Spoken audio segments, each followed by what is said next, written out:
sama itu. Kalau yang khusus itu adalah prinsip-prinsip kurikulum yang lebih spesifik. Artinya prinsip khusus itu bagaimana Bapak dan Ibu guru nanti mengembangkan RPS atau RPP itu mulai dari mengembangkan tujuan 1, 2, 3, 4 yang mesti dilakukan, mengembangkan materi 1, 2, 3, 4 yang mesti dilakukan, mengembangkan proses 1, 2, 3, 4, 5 yang akan dilakukan, mengembangkan evaluasi 1, 2, 3, 4, 5 kan dikeluarkan oleh kurikulum itu, petunjuk pelaksanaan atau petunjuk pengembangan RPP atau RP. Nah, yang seperti itu disebut dengan prinsip khusus. Prinsip umum yang 5 ini. Tapi kita kan sudah maju saja, belum mulai dari awal. Apa sih prinsip tadi ditanyakan oleh Ida kan? Apa sih prinsip? Kok rada-rada sama dengan landasan atau azas?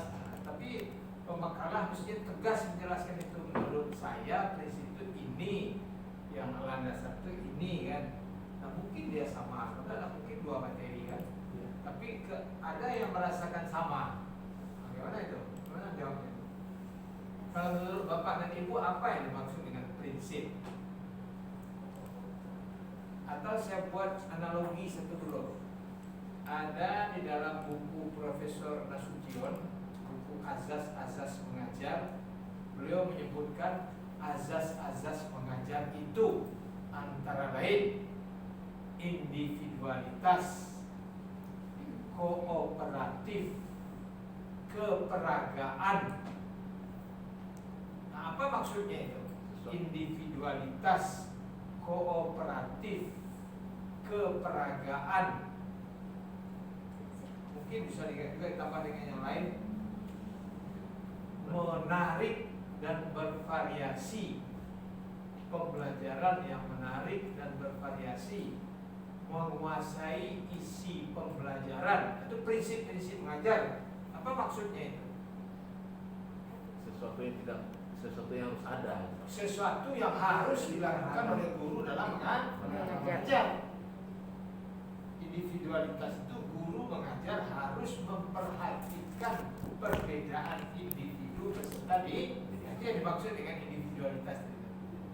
Jadi dalam mengajar, guru itu mesti dan harus memperhatikan perbedaan individu peserta di. Tidak boleh menyamaratakan, Pak. Makanya dalam kelas itu, kalau kelas yang besar 40 itu pasti 3 klasifikasinya. Anak kemampuan tinggi, anak kemampuan sedang, dan anak kemampuan rendah. Pasti seperti ini kondisi kelas normal. Seperti kurva normal. Seperti kurva normal.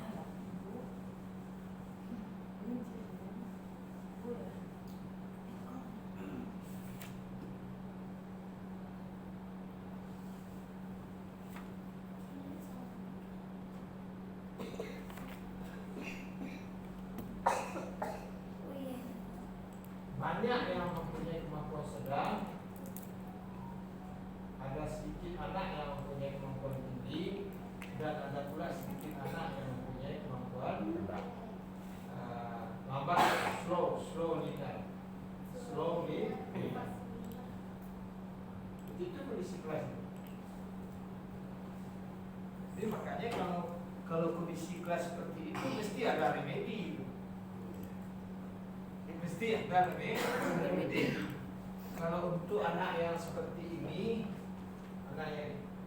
anaknya ini sekali atau pernah lama 2 kali ajar, 2 kali sapu itu sudah dia terapik takut sekali. Kadang-kadang harus sampai ke cek Pak Dirman dan takut itu ikut ke cek Pak. Nah kalau ikut agak ikut kali baru dapat kan. Nah kalau ikut letakkan sampai kali tak boleh. Berulang kali Pak. Nah itu kan perlu diremedi. Jadi kondisi kelas itu seperti ini, makanya ada pembelajaran remedi itu untuk yang ini. Kita harus mengapresiasi semua anak yang ada dalam kelas. Itu kaitannya dengan yang saya sebut tadi.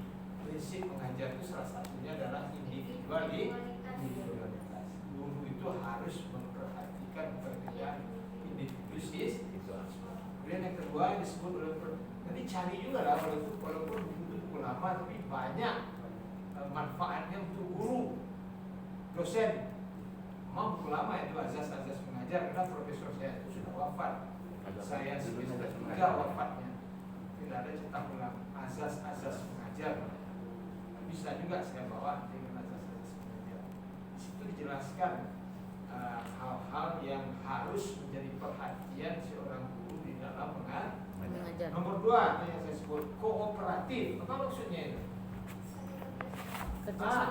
Dalam proses belajar mengajar, sang guru harus mengembangkan kerjasama. Jadi kalau pun ada model pembelajaran kooperatif, sekarang itu menunjang prinsip mengajar. Sekarang kan lagi hangat-hangat model pembelajaran kooperatif learning dengan bermacam ragam. Ada yang start, ya kan? Ada yang apa lagi? Saya lama mungkin ibu pengawas sama namanya. Ada yang start, ada yang TGT. Dalam buku Bapak kan ada itu. Bapak Pak Alirman saja ada baca buku Bapak kan ada itu. Model-model kooperatif itu kan ada itu.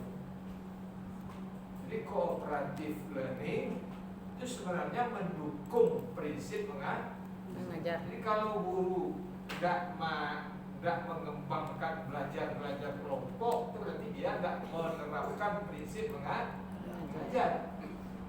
Jadi menerapkan mengelompokkan siswa itu sudah menjadi prinsip mengajar. Yang nomor 3 ini keperagaan. Nah, itu mungkin dengan perkembangan ilmu pengetahuan, perkembangan masalah teaching learning proses, istilah keperagaan ini mungkin nggak keperagaan di sampai di orang media dan alat pembelajaran. Lalu Profesor Esther menyebut keperagaan. Guru itu lebih mengenal namanya dulu alat peraga kan? Alat peraga. Nah, ini prinsip mengajar sesuatu atau hal-hal yang harus dilakukan oleh guru dalam mengajar. Prinsip kurikulum, hal-hal yang harus dilakukan oleh pengembang kurikulum. Guru apa pengembang kurikulum juga? Termasuk Pak tim guru pengembang kurikulum terdepan. Guru merupakan pengembang kurikulum terdepan. Nah, ada pengembang kurikulum yang masuk dalam di pusat pengembangan kurikulum di departemen, kan? Pusat pengembangan kurikulum di Kementerian Agama. Nah, itu kan sudah berkumpul orang pandai dalam semua itu. Ahli kurikulum, ahli evaluasi, konselor, evaluator, itu kumpul semua itu untuk mengembangkan kurikulum. Di sekolah juga ada tim pengembang kurikulum. Ada juga timnya di sekolah, kan? Di sekolah juga ada timnya untuk pengembang kurikulum. Jadi prinsip yang pertama itu relevansi. Kalau kita membaca relevansi, apa yang teringat mereka? Kesesuaian. Yang paling tepat, Pak, kesesuaian. Mungkin Bapak masih ingat Menteri Pendidikan dan sebab relevansi ini termasuk salah satu persoalan atau masalah pendidikan yang masih belum terpecahkan sampai saat ini. Masalah-masalah besar pendidikan itu adalah masalah relevansi, pemerataan kesempatan belajar, masalah kualitas, masalah efektivitas. Itu antara lain gitu ya. Masalah pemerataan kesempatan belajar. Makanya masih ada paket B, paket C dan segala macam itu. Kan itu untuk menutupi ini itu kan. Ada bapak asuh, orang tua asuh. Jadi kesempatan belajar itu bukan karena tempatnya jauh saja, tapi lebih banyak karena ia miskin. Maka diperlukan orang tua asuh. Kalau di Pasaman Timur sana itu dulu pernah jadi daerah pembinaan WIN, pembinaan IEN itu, pembinaan IEN, pembinaan oleh pengabdian masyarakat kita. Pernah diwawancara oleh kawan-kawan tuh kan, Pak lu naik sekolah Anda kece abak awak Pak, kalau sekolah tidak dapat sekolah juga tuh apa kebuki ada pe kayu kan kok kape itu juga peti. Kau bayangkan itu. Membandingkan antara kebutuhan sekolah ya kan. Nah, seperti itu kehidupan di situ. Kalau sampai sekolah nanti enak pak kebuki, ada pe dan kalau kebuki ada pe gua kape, gua pulang. Ada gua kape itu bisa dijual. Itu kehidupan di tengah-tengah masyarakat di sebagian besar kita. Jadi pemerataan kesempatan belajar, masalah relevansi, masalah kualitas, masalah efektivitas. Masalah relevansi ini apa? Pernah Bapak mengikuti dulu Menteri Pendidikan kita ketika presidennya Habibie, namanya Wardiman Joyoningrat, apa programnya yang terkenal? Program Pak Wardiman itu apa yang terkenal? Link and Match. Saya tidak dapat dari Pak Dok. Link and Match. Nah, ini dimudahkan kembali oleh Pak Menteri Bapak yang muda sekarang. Apa namanya? Nadir.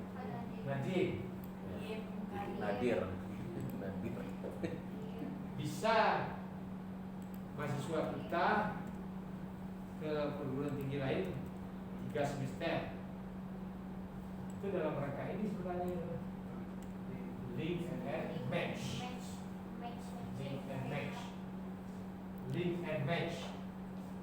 Link and match itu untuk menciptakan relevansi. Fakultas Tarbiyah ada PPL itu untuk menciptakan relevan. Anak SMK disuruh dia ke PT Kereta Api, ke PT Semen Padang, ke Lamkiau, kemana lagi gitu kan?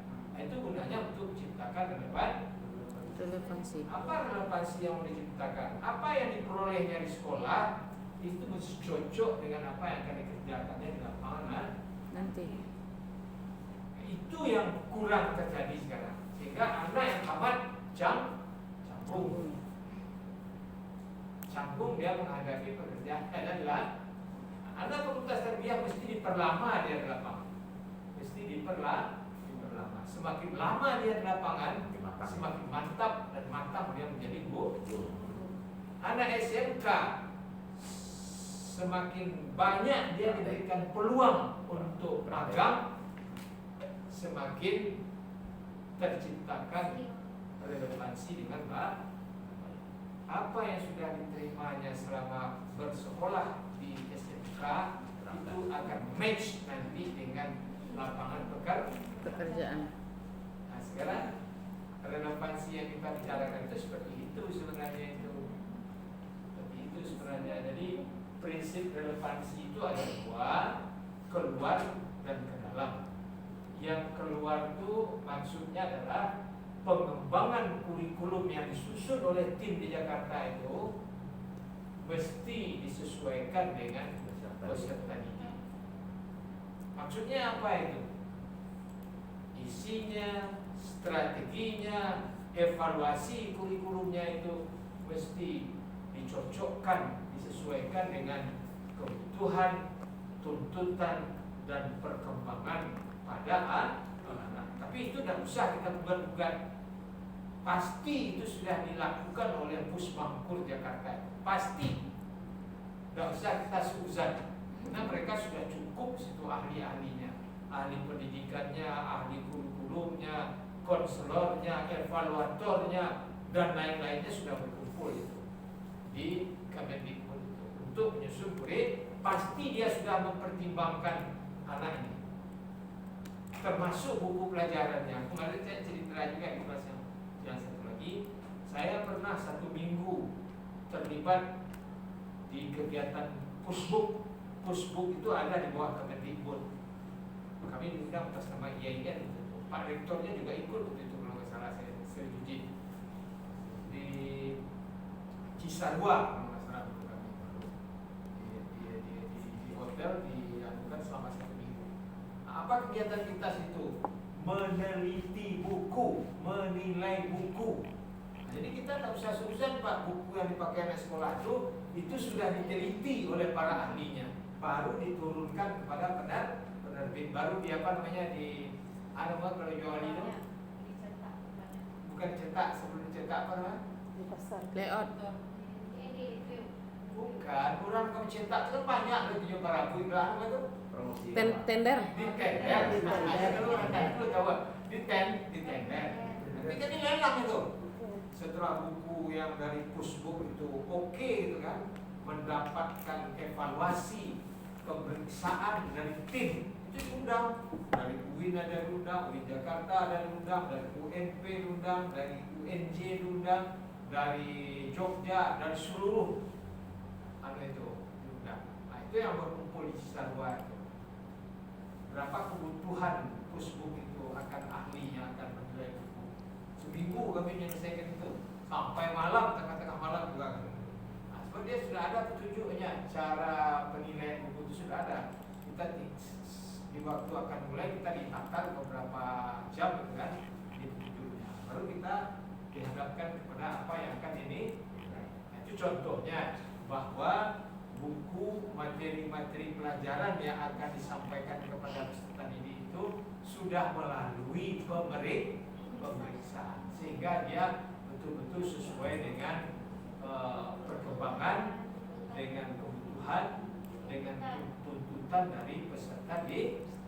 Itu dari segi materi, apalagi nanti dari segi metode yang dimasukkan ke dalam kurikulum Bapak itu ikut pendekatan, ikut anunya dalam kurikulum lalu kan itu sudah ditetapkan dengan cakap. Tapi bukan tidak boleh kita mengembangkan lagi. Bukan tertutup kemungkinan kita untuk mengembangkan dari apa yang sudah diatur, karena kita yang paling tahu di lapang. Kemudian yang kedua, harus relevannya itu dengan masyarakat, dengan kebutuhan masyarakat, dengan tuntutan masyarakat, dengan perkembangan masyarakat. Sekarang ada yang disayangkan, sejarah itu sudah dipelintir.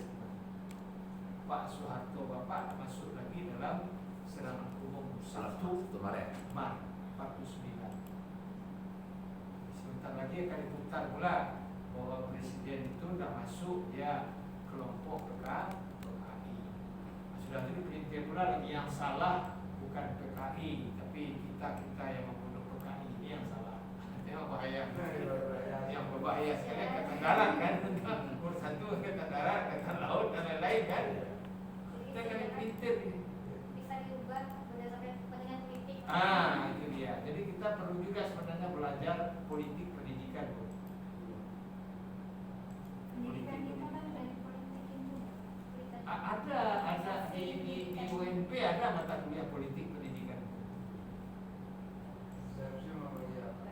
Belajar politik pendidikan. Karena pendidikan kita sekarang Kalau sekarang itu dengan beliau memegang BRIN itu sudah nampak arahnya itu. Kenapa kok BRIN kepada orang ilmuwan kan? BRIN itu mesti profesor paling tidak itu. Kalau ada orang dari Lemhanas dan juga profesor nah itu. Ini BRIN diberikan kepada orang tidak sekolah. Tamat perguruan tinggi kan. Nah, dipegangnya BRIN. Nah, kemudian badan-badan yang strategis itu disatukannya, masa LDP disatukan segala macam. Merah Azumadi Asra ya. ada dosa kalau juga. Karena adu-adu bertujuan karena juga tiba sudah itu punya kabin sih lewat serang-serang kan.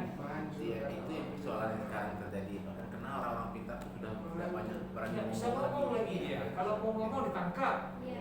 bahaya itu. Tidak mau orang lagi ngomong. Sekarang kalau di zaman Orde Lama lagi nggak baga-baga. Ya, ada Orde Lama itu kan nggak berat juga dulu kan. Tapi masih tidak seperti Orde ini. Baru, Ini sudah Orde Baru dibuka. tidak seperti itu juga, Pak. Ya, Orde Baru hanya orang tertentu saja yang memang dicurigai, tapi bukan orang yang memberi kritikan dan masukan.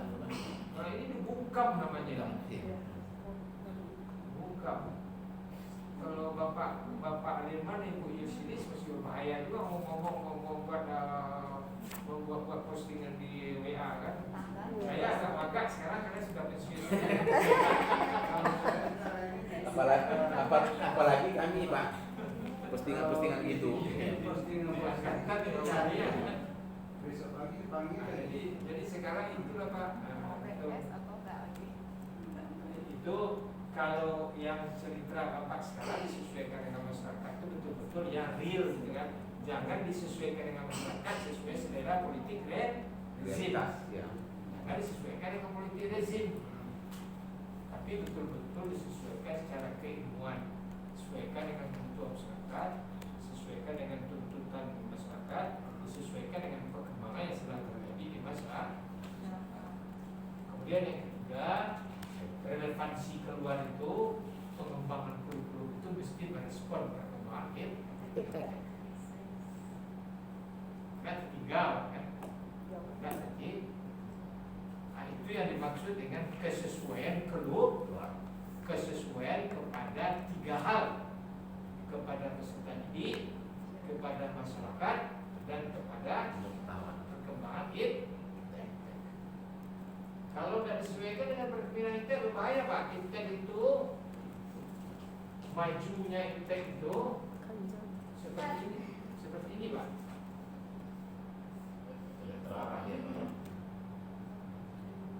Tidak terbatas. Bisa begini perkembangan. Kalau deret hitung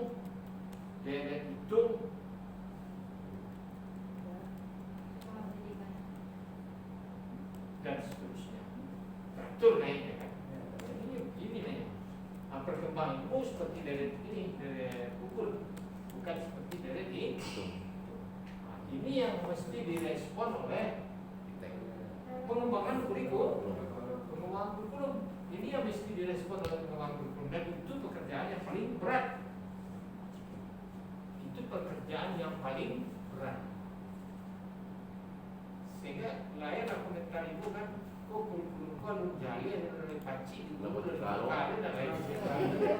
Itu kemungkinan karena dia terdesak juga itu pengembangan kurikulum itu kan. Kalau masuk kan baru kan. Daerah mana tambah bingung. Nama mau selesai itu kan masuk kan baru. Pak Menteri sudah nyusun kurikulum prototipe kan. Sudah tahu kan masuk lagi kurikulum merdeka.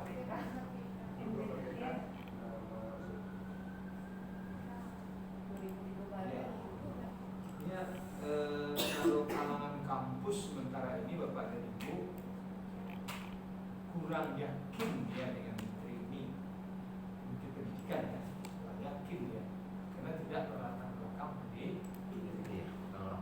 disuruh memproduksi pendidikan.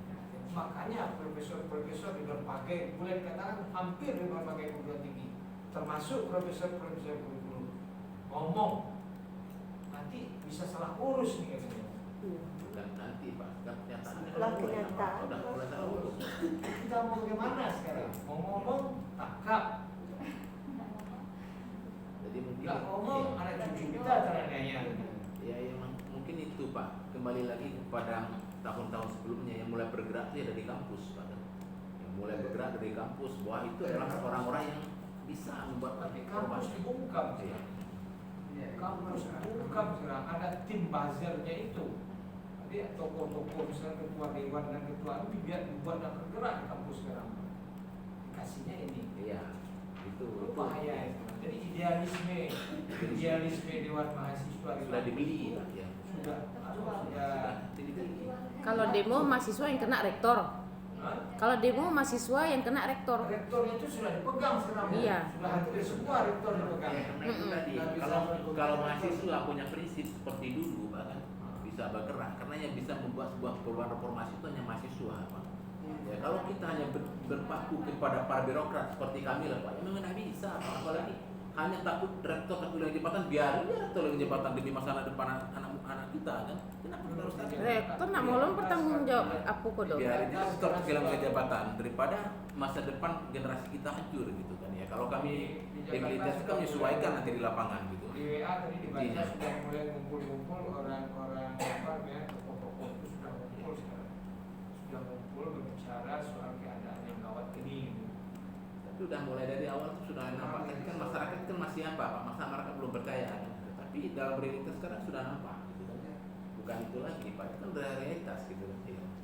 Mulai dulu ya seperti yang disampaikan Pak Gatot Nurmantio kan, masa kita ini kumpul kita minta maaf gitu kan, kan dibalik gitu, akhirnya kan seperti itu gitu kan. Ya. Mudah-mudahan apa namanya kerenggangan Pak Andika dengan ini memang Iya. agak keras sedikit. Kita minta agak keras sedikit kan. Ya. Sekarang kan sudah kelihatan kubunya itu, Andika bersama Prabowo dan Bu Mega. Kan seluruh itu sekarang, Andika, Prabowo dan Bu Mega. Ini LDP Jokowi. Kan LDP dan Jokowi disebut LDP Jokowi tambah partai kecilan. Kemudian yang ketiga baru PKS, baru P3, baru Demokrat, partai yang tidak menyatakan yang masuk ke sistem itu tuh, Pak, PKS yang termasuk apa tadi yang 3 masuk tadi itu. Tapi kalau PAN, makanya Pak Amin Rais kan, maka Pak Amin Rais membentuk partai lagi karena beliau kecewa apa kan, ketika beliau sudah membangun sebuah rumah yang beliau miliki itu dikuasai orang kan, dan orang yang duduk di dalam tidak bisa lagi dikasih arahan kan gitu kan. dua pentolan partai itu kan orang bersalah. Iya. Gaham saya juga kami tentu itu orang bersalah keluar. Iya. Akhirnya dia mencari perlindungan, Pak. Si Muhaimin atau kadanya ketika Iya. jadi menteri. Akhirnya jadi mencari perlindungan. Zulkifli Hasan atau kadanya ketika dia jadi menteri. Jadi akhirnya dia mencari perlindungan, bahkan perlindungan dikorbankan dengan orang banyak gitu. Ya harus diikuti juga oleh ibu politik itu. Tapi kalau kami di kantor kan tidak boleh ngomong seperti ini. Ya, Walaupun kan, agak geram gitu. Kalau di kampus dekat bapak ini kan bebas Iya. bimbang. Kuliah kita bebas bimbang. Malah di depan kadun apa wartawan itu ada. Itu bahan apa yang bapak sampaikan? Kuliah boleh, kalau kuliah boleh pak. Iya.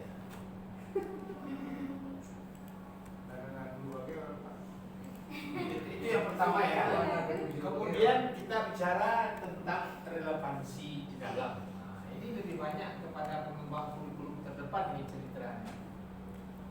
Yang harus dilakukan, kalau ini kan yang harus dilakukan, ini mungkin pekerjaan orang tim di sono itulah pengembang kurikulum yang besar itu ada. Kalau ini pekerjaan guru nih Pak. Ketika kita mengembangkan RPP atau RPS, mesti membuat atau menciptakan relevansi di dalam. Relevansi di dalam itu maksudnya dalam melakukan pengembangan kurikulum harus terlihat, harus tampak ada kesesuaian antar komponen kurikulum. Itu yang dimaksud dengan relevansi di dalam. Pengembangan kurikulum harus menunjukkan, memperlihatkan adanya relevansi atau kesesuaian antar komponen. Kalau sudah ada relevansi antar komponen, itu baru disebut kurikulum itu memiliki relevansi di dalam yang bagus. Dan bisa juga dijamin Pak, kalau ini sudah tercipta, pasti pembelajaran berhasil. Nah, seperti apa ini? Sekarang kita contohkan, seperti apa itu prakteknya. Tujuan siswa dapat berwudu dengan benar. Siswa dapat berwudu dengan benar. Ini pelajaran PAI ya, PAI rendah gitu ya. Nah itu tujuannya. Apa materi dan bahan pelajarannya itu? Uduk. Kalau KD-nya KD uduk Pak. Kalau materinya Kita ada bicara KD-nya Bu. Bahan pelajarannya apa? Ibadah gitu. Ibadah besar betul. berwudu.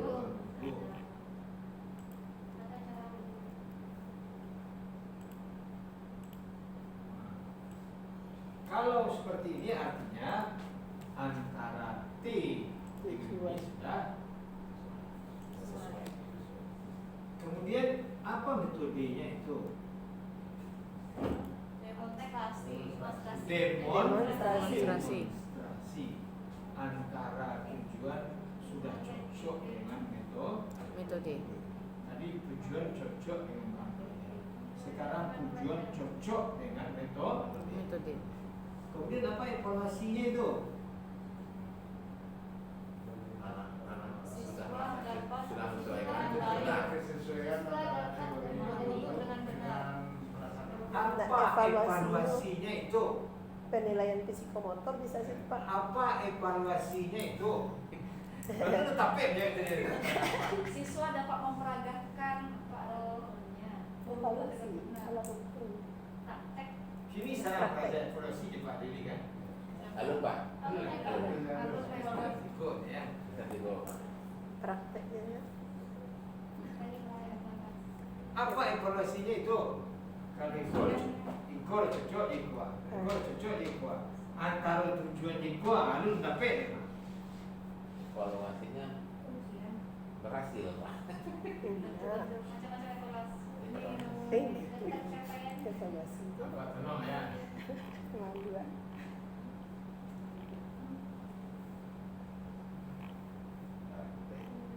Kan ya prakteknya.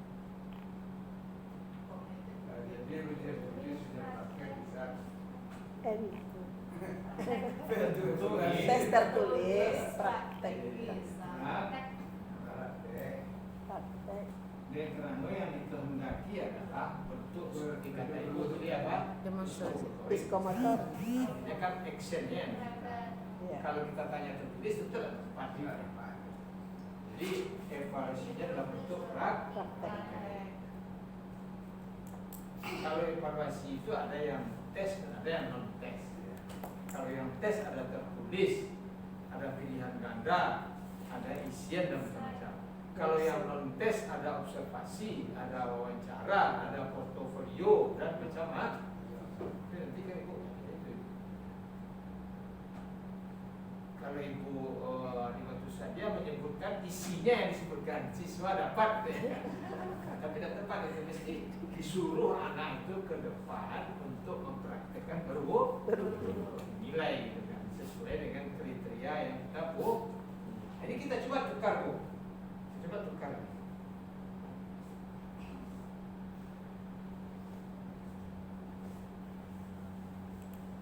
Tadi kan itu yang bapak praktek, siswa dapat SKI gitu coba. Siswa dapat menjelaskan beberapa 3. Siswa dapat menjelaskan beberapa atau 3 sebab Nabi hijrah. Materi pelajarannya apa itu? Ya. Yang mana? Materinya itu hijrah lah. Rasul. Metodenya apa? Bisa yang ceramah. lain yang lebih pada bagus seperti itu. Cara? Evaluasinya apa? Tes tertulis. Evaluasi tertulis. Ya, orang pendidikan. Nah, ini yang kita dudukkan dulu. Yang mana yang dapat pilih itu? Itu pasti C ada salah. C nomor 2. Siswa dapat menjelaskan beberapa sebab Nabi hijrah. Siswa dapat menjelaskan 3 sebab Nabi hijrah. Coba ibu pengawas dengan ngomong. Tidak pengawas yang saya tanya.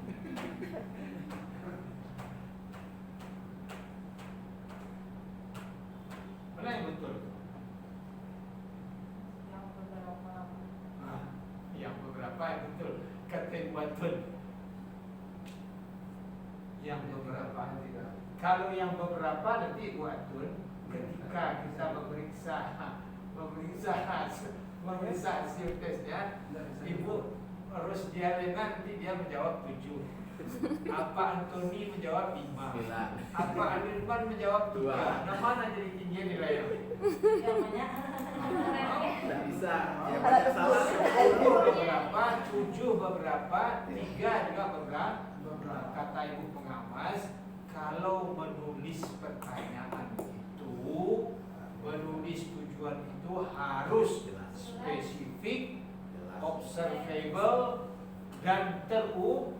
terukur.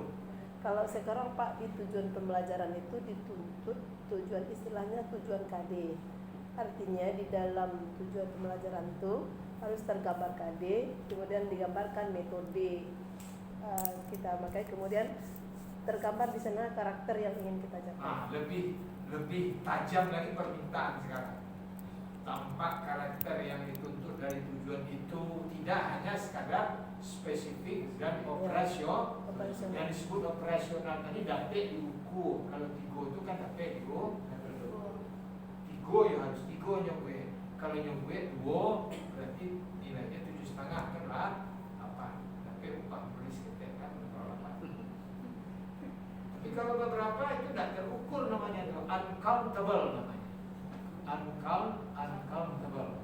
Jadi di dalam prinsip khusus Pak Antoni dijelaskan itu bagaimana kita cara merumuskan 7.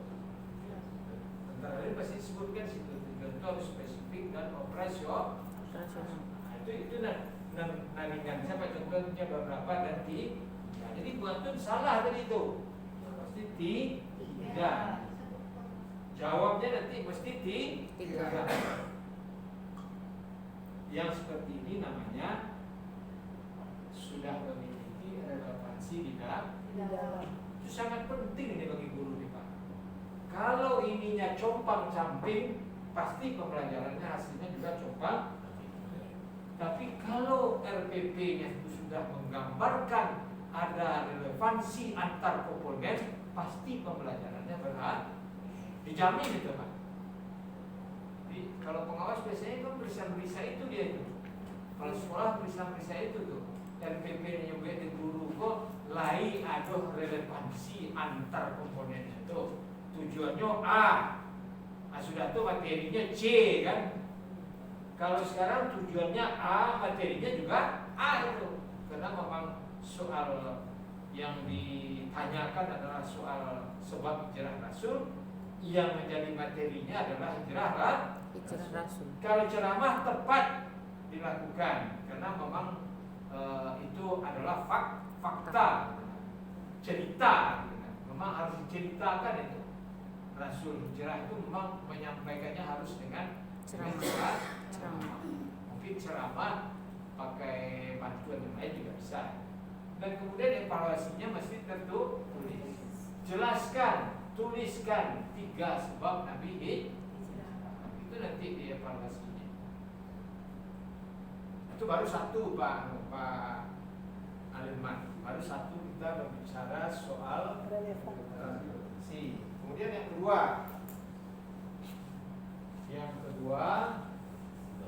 kalau kita baca fleksibilitas, apa yang teringat bagi kita?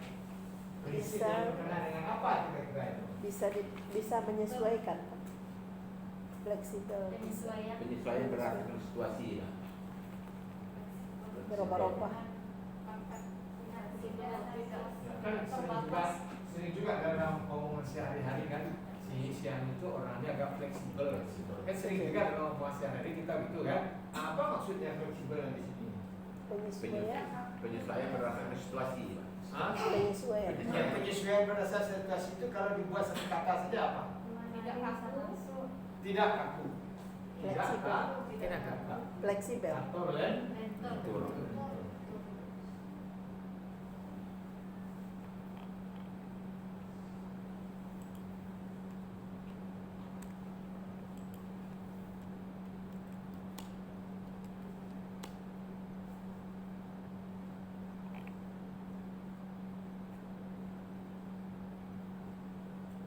Inilah prinsip kedua itu, bahwa kurikulum itu tidak alergi dengan perubahan.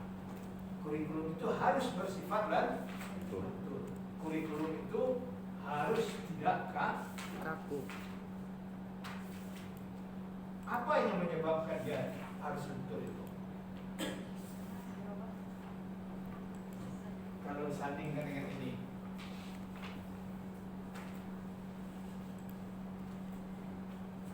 kalau disandingkan dengan 1, 2, 3 ini, apa yang membuat kurikulum itu lentur?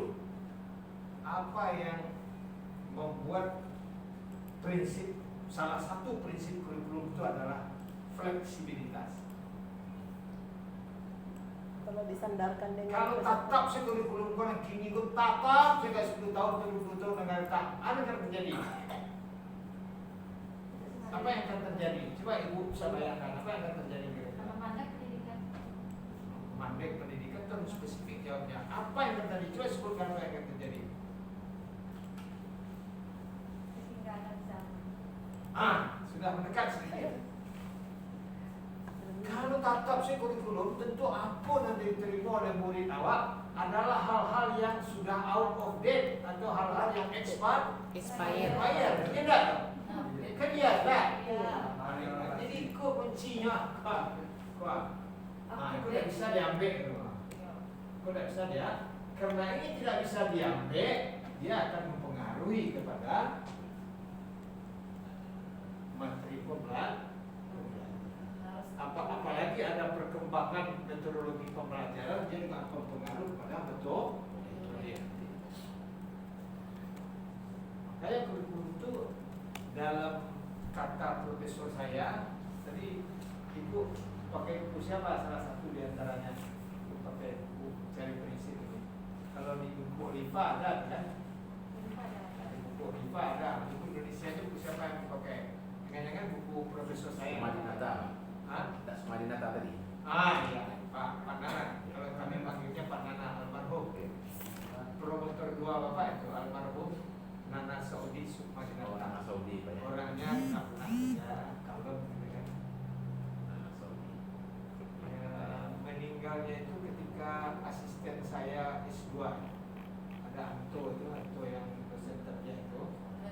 Ya, ketika Anto itu dia awal-awal kuliah, dia langsung lapor, Pak Profesor Bapak wafat Pak, langsung dia telepon ibunya. Anaknya juga telepon saya, Pak Nana itu. Karena dia sering ketemu saya untuk bimbingan. Anaknya itu sering ketemu saya di rumah untuk bimbingan. Saya Pak Prof bimbingan dengan Bapak itu saya baru S1 gitu. Sekarang sudah mengajukan profesor ya. Kemarin datang ke UIN kita ini menjadi tim yang tim PT yang akan merubah status kita dari IAIN ke UIN. Jadi pas diantara orang-orang UIN itu tahu kan, itu diantara timnya itu ada yang anak profesornya Pak Haji gitu ya. Makanya saya dipanggil langsung oleh Pak Rektor. Rektor siapa waktu itu ya? Sebelum ini siapa Pak Rektor? Pak Eka. Bukan Pak Eka, sebelum Eka. Itu kita Pak Mahmud. Kita Pak Mahmud. Ya sebentar ya. Tapi ya waktu periode Pak Mahmud itu dia periode Eka, di awal periode Eka. Ada yang tahu lapornya kepada Pak Eka kan. Tidak salah Pak katanya kan. Itu ada di antara tim yang dari Ban PT itu yang anaknya dari Profesor Pak Haji Safruddin. Sehingga ditugaskan saya menjemput ke Tabing. Coba bayangkan, ditugaskan saya menjemput ke Tabing untuk melakukan approach, pendekatan. Penilaian ini kan diperlukan itu kan? Pendekatan. Saya kasih masukan ke Pak Eka, ini layanannya kita harus ekstra, gini. Kalau di orang lain seperti itu, kalau di pasca itu layanannya lebih bagus itu. Pasca ini kalau ada ban PT datang kan kita bagus layanan di sini. Alumni kita yang di Pekanbaru itu diundang ke sini, yang sudah jadi WR itu datang ke sini, yang jadi dekan itu datang ke sini. Kebetulan ada yang menjadi tim ban PT-nya itu dosen senior di Pekanbaru, sering pula sama menguji dengan saya di Pekanbaru. Kayaknya Bapak dipegang di sini, dan kawan-kawan Pekanbaru itu seluruh di sini semua. Dia memberikan dukung, dan itu diperlukan Pak kalau ada. Tapi kalau akreditasi ini dekan dia keceke ya. Tidak modal. Akreditasinya mau tinggi tapi saya jahit kan. Bahaya. Modal nggak ada ya. Bahaya. Jadi kalau buku Pak Nana itu dibaca, di buku Pak Nana itu kan dijelaskan itu tentang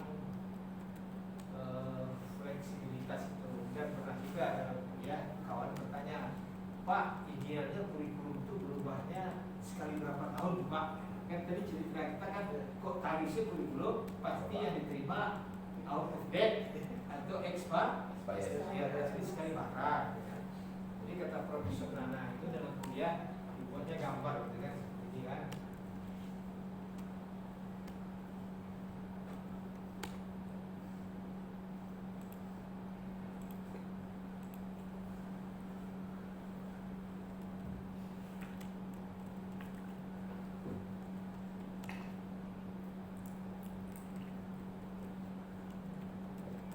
Nah yang sekali 5 tahun itu katanya ya ini.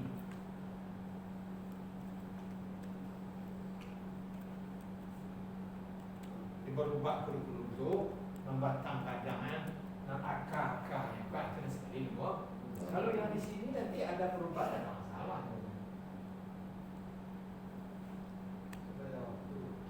Maksudnya di situ apa kira-kira?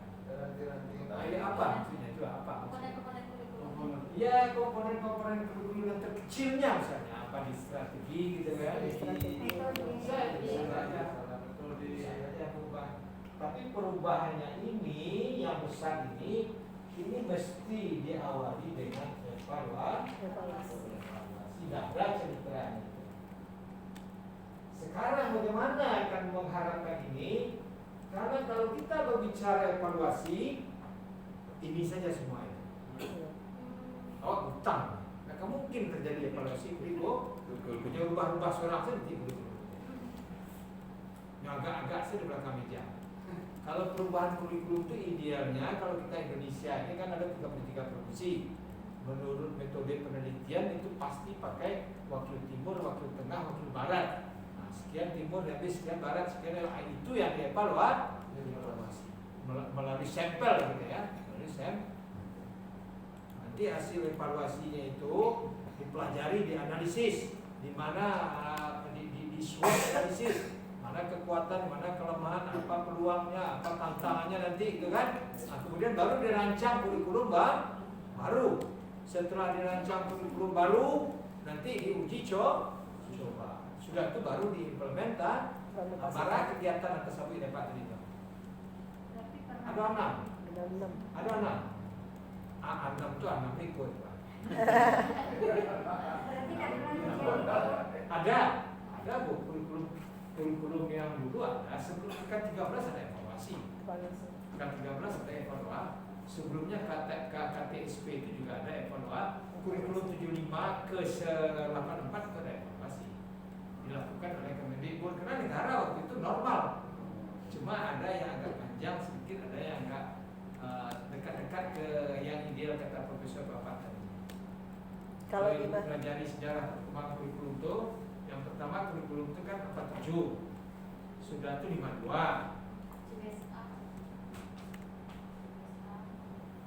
47 ya 52. Kalau nggak hafal nanti kalau ada yang lupa saya ingatkan ya. 52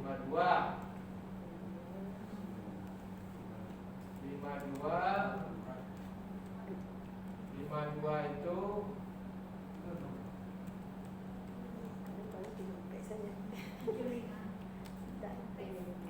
karena yang panjang sekali. Langsung SBSA itu sama jatuh. Ini yang panjang 68. Ya. 68 kemudian masuk 74 lagi kan Pak? 68 nya terkenal ini. 74 lagi. 75. 75 Pak. Yang ada PPSP gitu kan. Iya. Yang ada waktu itu dikembangkan di masing-masing UMT itu di Sulawesi itu ada proyek perintis sekolah pembangun Pembangunan. ketika itu kurikulum 75 47 52 68 75 84 94 Kemudian 2006 Pak. 2006 lagi 2004 Ah ya 2004. 2004 2004 2006. enggak 2018 ada revisinya 2008 Pak lah. Dari KTSP kan larinya sedikit setelah 2006 kan KTSP. Kemudian ada lari masuk dia ke KBK Pak. Itu KBK itu 2008 tuh Pak.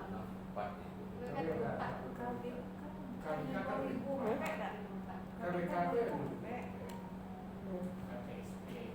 Dengan KTSP. Yang katakan Ibu Yosilis tadi barangkali ini Pak, ketika KBK ke KTSP ini secara substansi tidak berubah.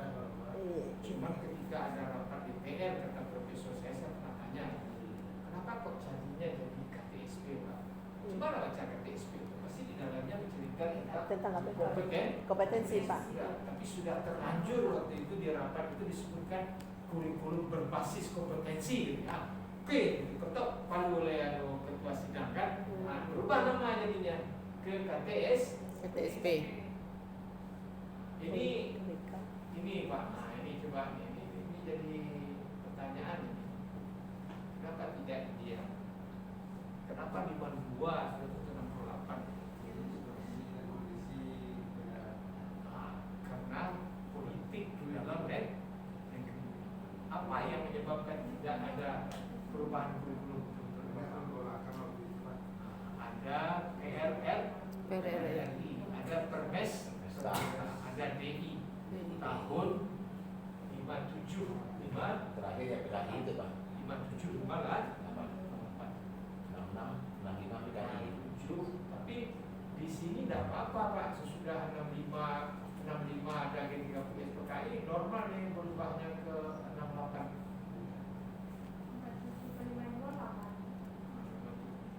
57, 58 ini PRRI kan.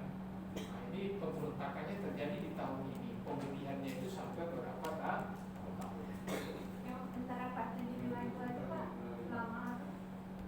Ini Pergolakan. Apa kemerdekaan ya? Kita proses kemerdekaan ya. lama betul. Sudah lama betul ini. Sudah kemerdekaan berdua. Ya. Coba lihat betul nanti ada materinya itu, ada materi sejarah perkembangan kurikulum namanya bukunya itu. Saya lupa tapi tanggalnya tahunnya saya itu 17, 22, 68, 75, 84, 2004, 2004 itu kan panjang pula itu. Nah, waktu itu ada suplemen namanya. Nah, karena dipandang dengan ada suplemen itu sudah ada revisi atau penyempurnaan bukan perubahan. Kalau perubahan mesti diawali dengan Evaluasi. evaluasi yang secara luas. Dia di Tahun bawah Kementerian apa? 1964 Hah? Perubahan kurikulum ini di bawah Kementerian Kemendikbud.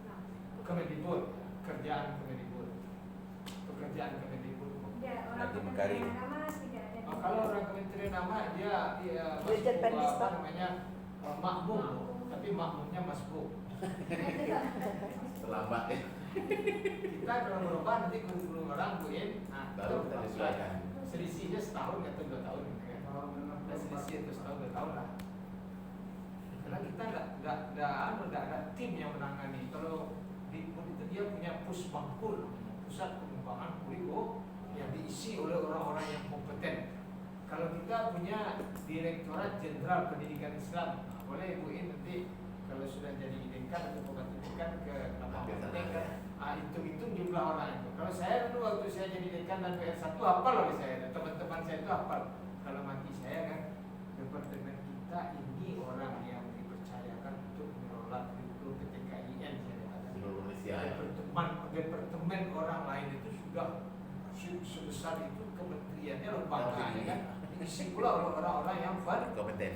nah, tapi ya begitulah karena kita bersikeras untuk mengelola pendidikan, kata presiden atau kata menteri pendidikan, it's okay, silakan. Kementerian Agama silakan mengelola pendidikan, Kementerian Kesehatan silakan mengelola pendidikan, tapi untuk semangat tetap Kami makanya Bapak jadi guru besar tanda tangannya bukan Menteri Agama, tanda tangannya adalah Menteri Pendidikan dan Kebudayaan. ya. Semua yang jadi guru besar Menteri Pendidikan dan Kebudayaan tanda tangan. Kalau sekarang bagaimana? Masih Seperti itu tetap juga. tidak. Tidak pernah Menteri Agama kan. Saya syukur alhamdulillah waktu itu yang jadi menteri itu orang kita. Tapi yang terbaru yang katanya yang Prof Salma sama Pak Taufikur Rahman itu yang dari Kementerian Agama lagi ya? Profesor pertama Yang Kementerian Agama. Profesornya Menteri Agama. Iya. Yang pertama kabarnya informasinya begitu Pak. Coba dicek betul Pak Taufikur Rahman itu memang Yakul yang menandatangani atau Menteri Pendidikan?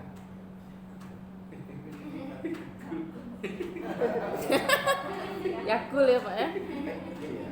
Yang berkomunikasi. Saya lu nanya juga, coba tanya Bu In.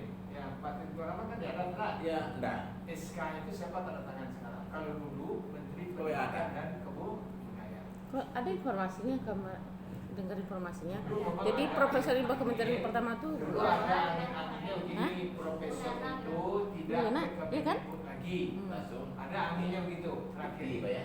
Kemendikbud urusan profesor itu tidak ke Kementerian Dikbud lagi. Kalau saya dua jalannya.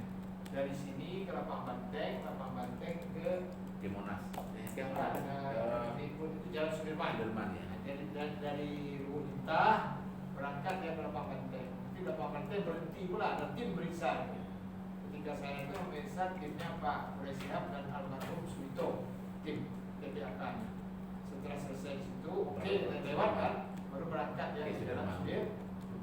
Teman saya sama berangkatnya dengan saya, Profesor Supianma dari Air Tawar langsung ke Jalan Sudir.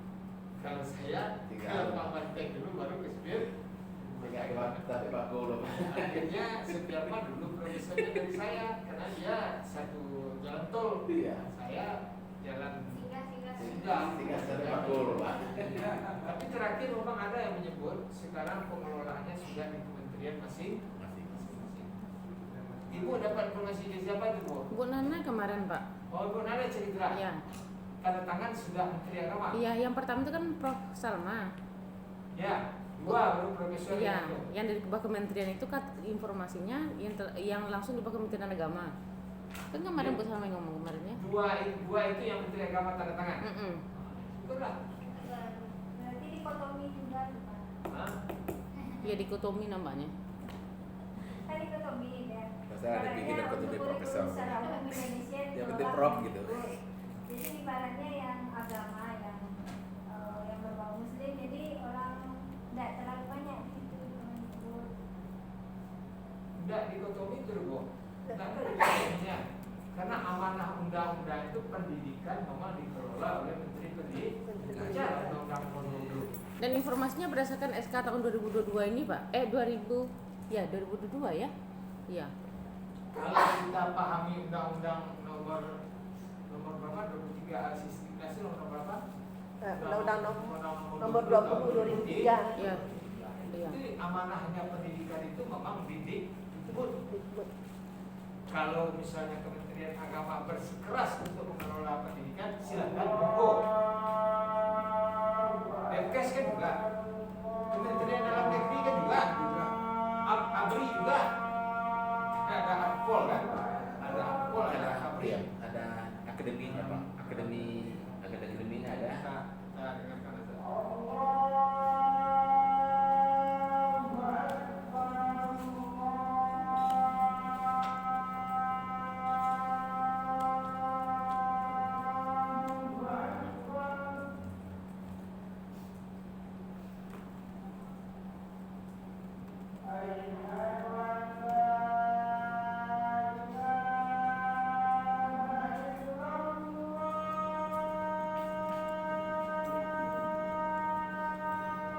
Pak Adirman ini minum dan bakteria juga.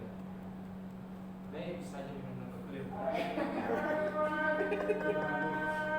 Tadi tanya oleh kan Pak Adirman, ya bisa aja minum dan bakteria. Oh, kalau itu dia langsung apa tuh Pak? Langsung Nah ini kalau di Lunado Lara itu harus lihat pada Pak ini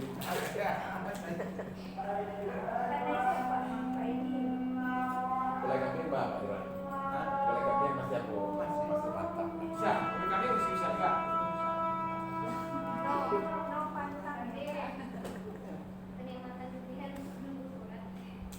Dia sebahagian kawan kan, dia main kokan. Dokter Bu.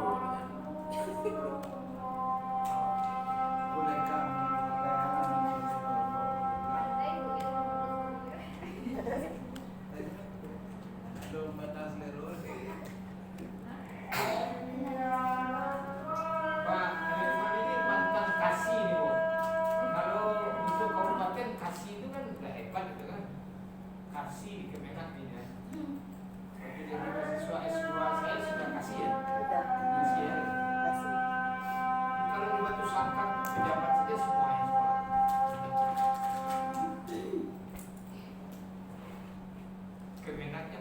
banyak juga kan. Iya.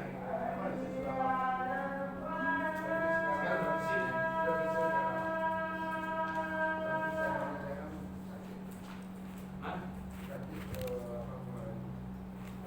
Stroke Pak, Stroke. tambah lagi kanker otak. Otak. Sekarang di kampung. Sekarang Jakarta Pak sama anaknya. Sama anaknya Jakarta.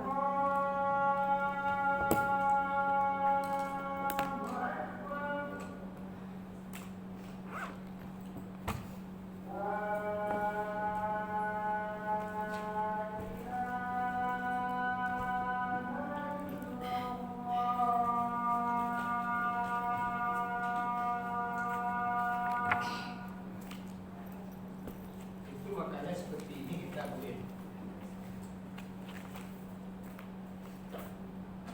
Kalau membuat ini membuat jelas. Jadi kalau dibaca undang-undang, tidak membuat ini. Membuat ini apa? Benar. Itu bagaimana? Kemendikbud itu ketika orang bagi anggaran boleh pakai itu. Boleh. 20%. Kementerian Dikbud anggaran. Kemenak. Iya Pak. Tapi dibagi 5. Bagi-bagi. 5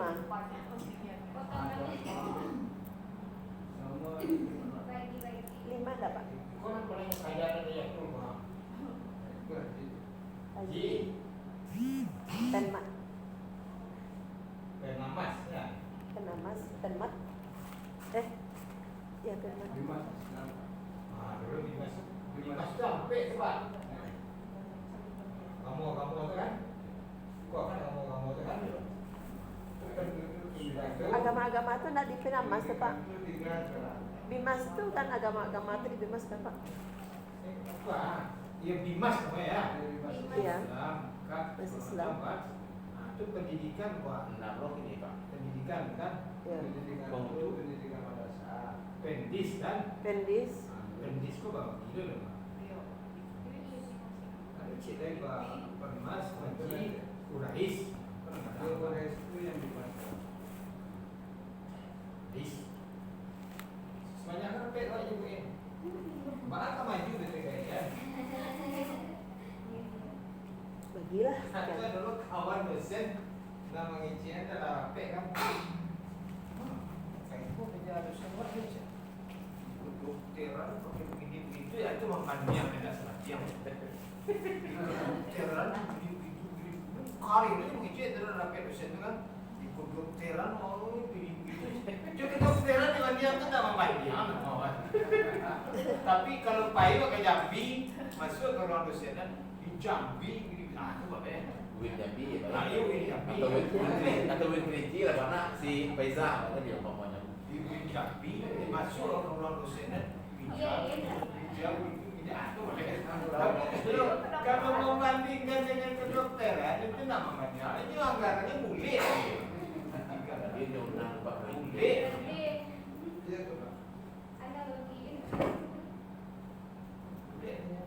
Kan awak itu tadi kan urusan agama, tapi awak nak mengelola pendidikan, karena pendidikan itu punya ciri khas. Ada pesantren, ada madrasah. Mungkin orang diikut mengelola, oke, kita menteri silakan Bapak. Sado, tidak dilarang. Sudah Depkes kali lah mau ya kan. Depkes kan banyak sekolahnya, Depkes macam kan. Silakan. Kemudian ABRI, ada Akabri kan, Akmil kan. Nah, silakan Pak. Jadi berarti Departemen Negeri Dalam Negeri ada STPDN. Silakan. Jadi nasib awak kalau di Madias namanya Kementerian Dalam Negeri, Kementerian Hargam atau Detkes. Kemudian kesehatan.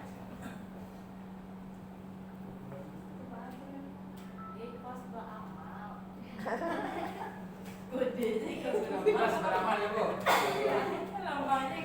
Tapi dalam hal